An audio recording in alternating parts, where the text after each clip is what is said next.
આવે એમાં ધરોડીનો શું વાંક છે? ગામડે ગામડે ગધાડા પાટુઈ આવે એમાં ઓલી નાહકની ધરોડી તો અમથી કૂટાઈ જાય. તમારે બાજુ હોય તો ભ્રષ્ટાચારના પૈસા લેવામાં બે રોડના કોન્ટ્રાક્ટમાં વેચી લેજો, પણ અમારા ખેડૂતોના પાણી ઉપર તમે રાજકારણ કરો છો, ભગવાન ક્યારેય તમને માફ નહીં કરે.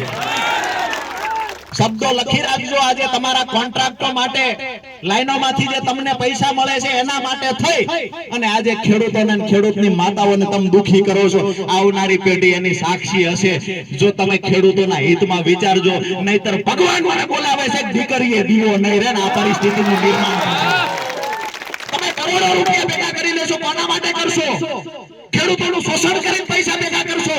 તમારી 50 કરોડ રૂપિયા 60 કરોડ રૂપિયા કમાવા માટે થઈ અને ખેડૂતોના જીવન જોડી સમાન સિંચાઈના પાણીમાંથી જે ખેડૂત પોતાનો પાક બચાવે છે, પોતે જે ઉત્પાદન લઈને પોતાનું ગુજરાન ચલાવે છે, પાણી ચોરી જવાના ધંધા તમે કરો છો ને, ભગવાન ક્યારેય તમને માફ નહીં કરે. મિત્રો, આવા જ વિડીયો અને શોર્ટ્સ જોવા માટે આજે જ અમારી ન્યૂઝ રૂમ YouTube ચેનલને સબસ્ક્રાઇબ કરો.